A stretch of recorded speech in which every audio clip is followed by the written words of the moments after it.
तो आप सभी का एक बार फिर से स्वागत करता हूं हम सभी के परिवार एसएल स्टडी में। साथियों, हमारी जो बाल अवस्था एवं बाल विकास की जो मध्य प्रदेश शिक्षक चयन परीक्षा वर्ग 3 की जो लगातार सीरीज जारी है और आज के इस टॉपिक में हम बात करेंगे थॉर्नडाइक के सिद्धांतों के बारे में।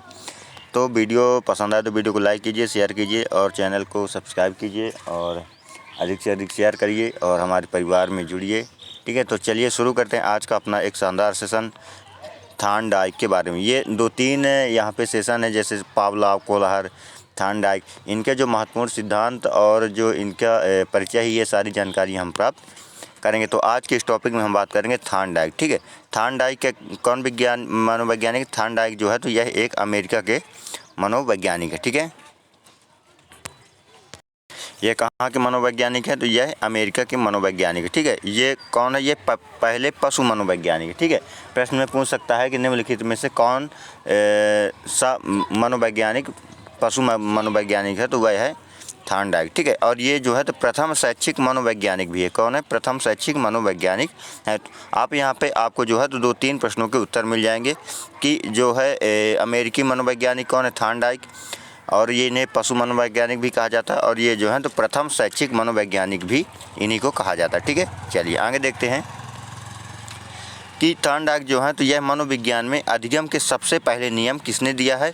तो मनोविज्ञान में जो है तो अधिगम का मतलब होता है सीखना। ठीक है, अधिगम का मतलब होता है सीखना, यानी किसी भी विषय को या किसी भी कार्य को जब हम अधिगम करते हैं तो अधिगम का मतलब सीखना होता है। तो जो अधिगम यानी सीखने का सबसे पहले नियम किसने बनाया है? तो वह बनाया थॉर्नडाइक ने। किसने? थॉर्नडाइक ने। ठीक है, चलिए आगे देखते हैं। इनकी एक पुस्तक भी है, इनकी जो एक पुस्तक है वह है IPM बुक। ठीक है, इनके द्वारा जो एक पुस्तक लिखी गई है वह है IPM book, education physiology animal. ठीक है, इन्होंने एक किस पर एक पुस्तक लिखी है? तो एनिमल पर यानी पशुओं पर एक पुस्तक लिखी है। ठीक है, बुक का क्या नाम है? Education physiology intelligence. ठीक है, जो है तो एजुकेशन फिजियोलॉजी इंटेलिजेंस पुस्तक थॉर्नडाइक के द्वारा लिखी गई है।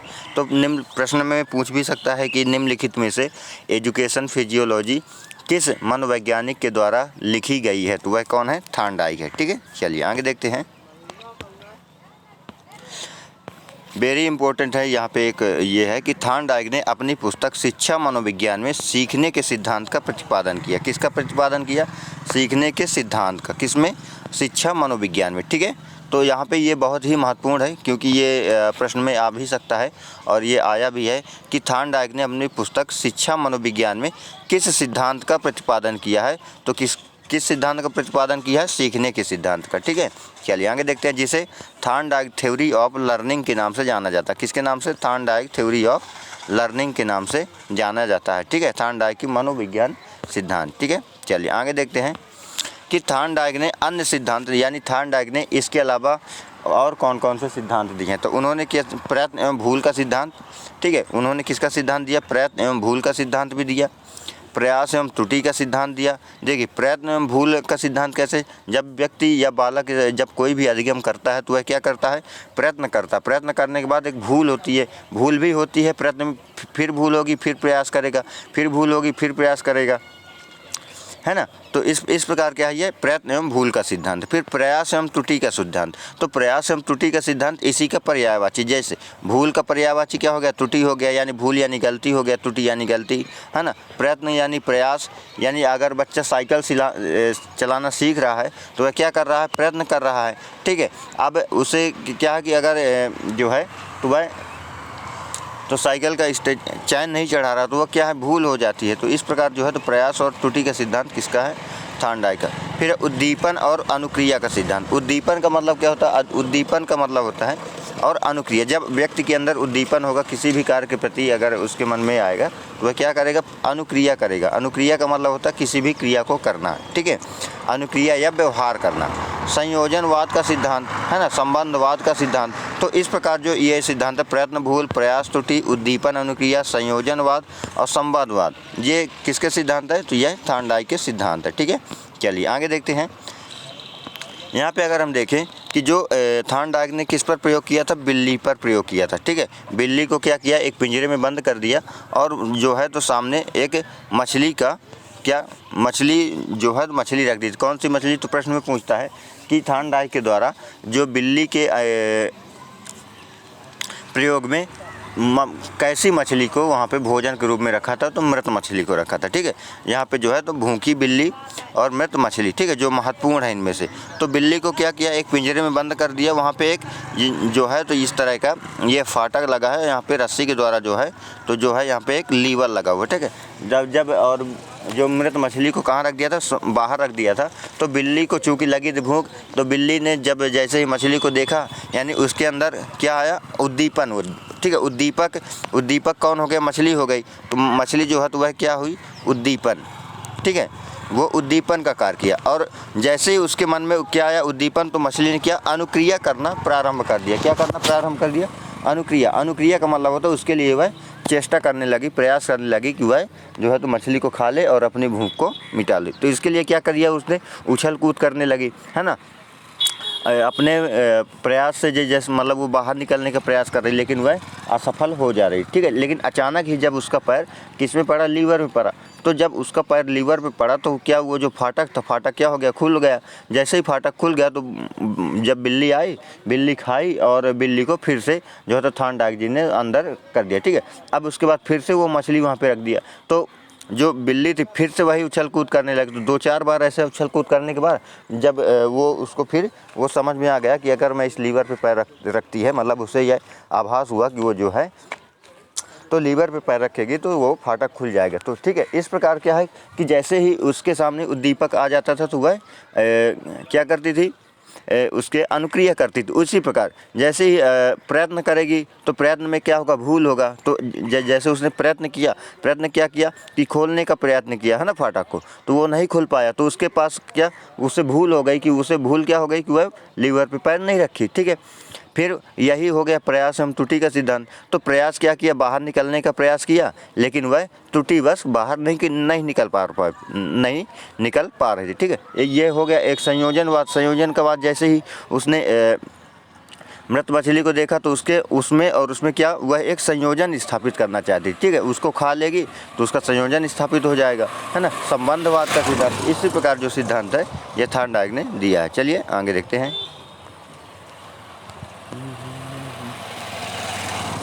फिर यहाँ पे देखें अनुक्रियाकर्ता। तो यहाँ पे अगर देखें तो अनुक्रियाकर्ता कौन है, अनुक्रियाकर्ता कौन है, यहाँ पे बिल्ली है। ठीक है, और उद्दीपन क्या है, मृत मछली। तो जैसे ही बिल्ली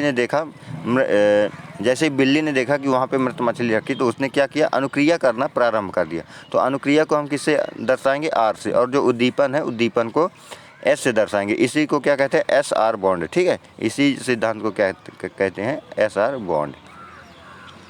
बात करें आगे यहाँ पे कि अगर प्रयोग के बारे में बात करें तो कई बार बिल्ली पिंजरे में अनेक क्रिया करती रही। तो जैसे हमने आपको पहले बताया कि जो बिल्ली थी, बिल्ली जैसे ही मछली को देखी तो वह क्या करने लगी, क्रियाएं करने लगी, बाहर निकलने का प्रयास करने लगी। ठीक है, अचानक लीवर पर पंजा मारा और लक्ष्य प्राप्त किया। तो जैसे उसका पैर जो अचानक लीवर पे लगा, लीवर पे लगने के कारण क्या हो गया, उसका जो पिंजरे का दरवाज़ा तो वह खुल गया, जिसके कारण जो बिल्ली थी, बिल्ली ने क्या किया, उस मृत मछली को खा लिया। ठीक है, उससे क्या हुआ, अपने लक्ष्य को प्राप्त, क्योंकि उसका लक्ष्य क्या था, मृत मछली को खाना। ठीक है, अपनी भूख को मिटाना। फिर अनुक्रिया के द्वारा उद्दीपन को प्राप्त करने की क्रिया को प्राणी सीख जाता है। इससे क्या होता है कि वह जो बिल्ली थी, जैसे उसके सामने उद्दीपन रख दिया जाता था तो वह अनुक्रिया करके, यानी उसे यह पता चल गया कि अगर मैं लीवर पे पैर रखूँगी तो क्या हो जाएगा, दरवाज़ा खुल जाएगा। ठीक है, तो जैसे उसके सामने उद्दीपन रख दिया जाता था तो वह अनुक्रिया करके अपने लक्ष्य को क्या कर लेती थी, प्राप्त कर लेती। ठीक है, जिससे इस प्रकार जो है तो प्राणी सीख जाता। तो इसे कहते हैं अनुबंधन का सिद्धांत। ठीक है, इसी को कौन सा सिद्धांत कहा है, अनुबंधन का सिद्धांत या संबंधवाद का सिद्धांत कहा है। ठीक है, इसी तरह छोटे बच्चे भी होते हैं कि बार बार सीढ़ी पे चढ़ने का प्रयास करते हैं, है ना, और एक बार फिसले, 2 बार फिसले, लेकिन बार बार प्रयास करने से क्या हो जाता है, जो है तो सफल हो जाता है। ठीक है, इस प्रकार इसे अनुबंधन का सिद्धांत कहते हैं। अगर बात करें इसकी कक्षा की उपयोगिता के बारे में, यानी इसको हम कक्षा में कैसे लागू कर सकते हैं, तो इसके लिए क्या है कि बच्चों को बार बार प्रयास करवाना चाहिए। तो हमें बच्चों से क्या करवाना चाहिए, बार बार प्रयास करवाना चाहिए। अगर उनसे कोई भी कार्य अगर नहीं बन रहा, कोई भी विषय नहीं बन रहा, तो उसके लिए क्या उन्हें बार बार बताना चाहिए कि ऐसे नहीं ऐसे, ठीक है। रास्ता नहीं बदलना बल्कि हमें तरीका बदलना है, ठीक है। अगर बच्चे को हमें यहाँ से स्कूल तक ले जाना है और बगल में अगर मान लीजिए पानी भरा हुआ है, कीचड़ है, तो हम क्या करेंगे, मंजिल नहीं बदलेंगे, ठीक है। वहाँ पे जो है तो हम रास्ते बदल देंगे। उसके लिए क्या तरीके बदलना पड़ेगा। फिर बच्चों को त्रुटि की संभव हो जाती है। देखिए बच्चे जब कोई भी कार्य करेंगे, क्रिया करेंगे, तो हो सकता है गलती हो जाए। एक बार गलती होगी, 2 बार गलती होगी, है ना। लेकिन धीरे धीरे अगर वही प्रयास किया जाएगा तो कहीं ना कहीं फिर वो सफल हो जाएगा, ठीक है। शुद्ध उच्चारण बालक इस सिद्धांत से ही सीखता है। तो अगर बच्चों में हम बात करें, अगर बोलने का प्रयास करवाना चाहिए, तो बच्चों में जब हम बोलने का प्रयास करेंगे तो क्या करेंगे, वे बार बार गलतियाँ करेंगे, त्रुटि करेंगे, है ना। जैसे छोटे छोटे बच्चे होते हैं, छोटे छोटे बालक होते हुए बोलने का प्रयास करते हैं, लेकिन उचित ढंग से बोल नहीं पाते। लेकिन हम लोग क्या है, थोड़ी कॉमेडी के लिए, थोड़ी हंसी के लिए जो है तो बच्चों से बार बार बुलवाते हैं। तो कहीं ना कहीं अगर बच्चों से बार बार बुलवाएंगे तो एक ना एक दिन ऐसा आएगा कि बच्चे बोलना अच्छे से सीख जाते हैं, ठीक है। अगर हम लोग भी इंग्लिश अच्छा बोलना सीखें तो इसके लिए हमें क्या करना पड़ेगा, प्रयास करना पड़ेगा, अनुबंधन का सिद्धांत लाना पड़ेगा, है ना। हमारे मन में अनुक्रिया करना पड़ेगी। तो उद्दीपक हमारा क्या हो गया, अंग्रेजी हो गई, लेकिन हमने जो कार्य किया वह क्या हो गया, अनुक्रिया। तो यहाँ पे जो है तो अनुक्रिया से हम सीख सकते हैं, ठीक है। बात करें थॉर्नडाइक के सिद्धांत ने 2 मुख्य नियम दिए। पहला है मुख्य नियम जो 3 है, और गौण नियम। गौण नियम जो है तो इन्हीं के उप नियम है, ठीक है। इन्हीं को जो है मुख्य का मतलब होता है जो मेन, ठीक है। और जो गौण नियम है वह 5 दिए, ठीक है। कौन कौन से हैं, चलिए लाइन से देखते हैं। तो यहाँ पे जो थॉर्नडाइक जो मुख्य नियम है, यानी लर्निंग लॉ ऑफ थॉर्नडाइक, तो पहला प्रभाव का नियम, तत्परता का नियम और अभ्यास का नियम, ठीक है। इसको कहते हैं law of exercise, law of readiness और लॉ ऑफ इफेक्ट, ठीक है। इसको हम बारी बारी से देखते हैं। अगर हम यहाँ पे बात करें अभ्यास का नियम, अभ्यास का नियम क्या कहता है कि थॉर्नडाइक ने नियम के अनुसार, इस जो थॉर्नडाइक है, इस थॉर्नडाइक के इस नियम के अनुसार किसी कार्य को, अगर मान लीजिए किसी काम को बार बार करने, ठीक है, बार बार करने या दोहराने से वह उसे जल्दी सीख जाता है या याद कर लेता है, लेकिन उसे छोड़ देने पर उसे भूल भी जाता है। तो यह कैसा है, अभ्यास का, थॉर्नडाइक के अभ्यास का सिद्धांत है, ठीक है। तो अभ्यास का सिद्धांत, जैसे मान लीजिए आप गणित सीखते हैं, ठीक है। गणित सीखते हैं तो बार बार पढ़ेंगे, उसका सूत्र याद रखेंगे, लेकिन जैसे ही आप उसको क्या करेंगे, छोड़ देंगे, तो क्या हो जाएगा, वह आप भूल जाएंगे। मेरे साथ भी ऐसा होता है, मैं गणित लगाता हूँ जब तक, तो गणित पढ़ता हूँ तो मान लीजिए मुझे सूत्र याद रहेगा, है ना। जैसे एक सूत्र होता है, अगर सम निकालने के लिए क्या होता है कि n+1/2 n, ठीक है। तो ये हमारा सूत्र, तो मैं इसको क्या किया हूँ, याद किया हूँ, बार बार प्रयास किया हूँ याद करने के लिए, तो मुझे याद है। लेकिन इसको ही अगर मैं 2-4 दिन छोड़ दूंगा तो क्या हो जाएगा, भूल जाएगा, और भूल भी जाता है। तो ये कैसा सिद्धांत है, अभ्यास का सिद्धांत, ठीक है। जैसे जैसे हम अभ्यास करेंगे वैसे वैसे हमारा ज्ञान बढ़ता जाएगा, ठीक है। दूसरा है तत्परता का नियम। तत्परता का नियम क्या कहता है कि थॉर्नडाइक की यह नियम हमें यह बताता है कि जब कोई जीव या प्राणी किसी भी कार्य को करने के लिए तैयार होता है या उस कार्य को करने में उसे आनंद आता है, तो उस कार्य को वह जल्दी ही कर लेता है, तथा जिस कार्य को करने में उसे रुचिपूर्ण नहीं लगता तो उस कार्य को वह करने में मन नहीं लगता। सीधी सी बात है कि अगर कोई काम करते हैं, अगर कोई भी काम आप करते हैं और काम करने के दौरान अगर आपको वह काम अच्छा लगता है या फिर आप अपने मन पसंद का कार्य करते हैं, तो क्या करेंगे, आप उस कार्य को बहुत जल्दी सीख जाएंगे, ठीक है। बच्चों को क्या, जैसे खेलना पसंद है, तो बच्चे क्या करते हैं, खेलते हैं, तो खेलते खेलते क्या होता है, वो उस खेल को सीख जाते हैं। लेकिन बच्चों में पढ़ने का मन नहीं लगता, क्या, पढ़ने का मन नहीं लगता। उनको पढ़ने के लिए बैठा दिया जाए तो वह नहीं पढ़ेंगे, क्योंकि उनका मन नहीं लगता, तो वह जो है तो पढ़ाई नहीं कर पाते। इस प्रकार जो है तो कहीं ना कहीं तत्परता का सिद्धांत भी लागू होता है। तत्परता का सिद्धांत कैसे लागू होता है कि अगर उनका खेल में मन लगता है, साइकिल चलाने में मन लगता है ना, सिप्पी गेम खेलने में मन लगता है, तो वह उसको सीख जाते हैं। लेकिन अगर उनको बोल दिया जाए कि जोड़ घटाना सीखो, तो वो नहीं सीख पाएंगे, क्योंकि उनमें वो तत्पर नहीं है ना, उनमें वो लगनशील नहीं है। तो ये सिद्धांत यही कहता है कि अगर किसी भी कार्य को करने में अगर तत्परता, आनंद आता है, तो उससे जो वह व्यक्ति है वह उस कार्य को जल्दी सीख जाता है, ठीक है।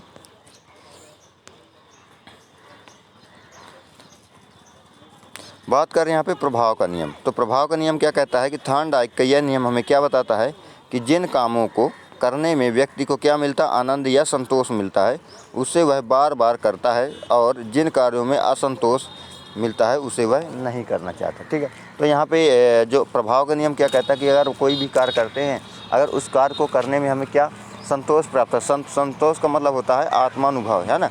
एक बोलते हैं संतोष का मतलब एक तरह से बोल जाए संतुष्टि, है ना। अगर कोई भी काम करते हैं, अगर उस काम में हमें क्या मिलती है, संतुष्टि मिलती है, तो हम क्या करेंगे, उसी काम को फिर से करेंगे।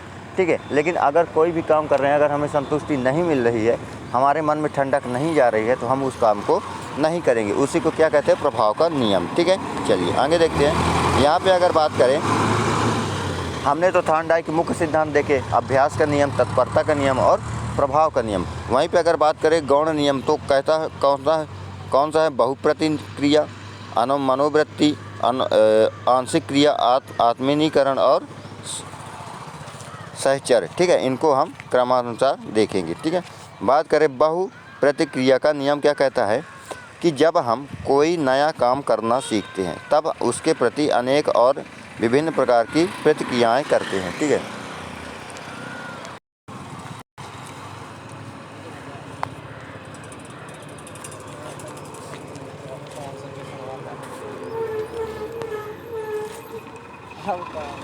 इसके बाद हम बात करें मनोवृत्ति का सिद्धांत, तो इसे कहते हैं लॉ ऑफ डिपोजिशन। ठीक है, इस नियम का मतलब यह है कि जिस काम के प्रति हमारी जैसी अभिवृत्ति या मनोवृत्ति होती है, उसके अनुपात में हम उसको सीखते हैं। यदि हम मानसिक रूप से किसी कार्य को करने के लिए तैयार नहीं हैं, तो उस कार्य को हम नहीं सीख सकते।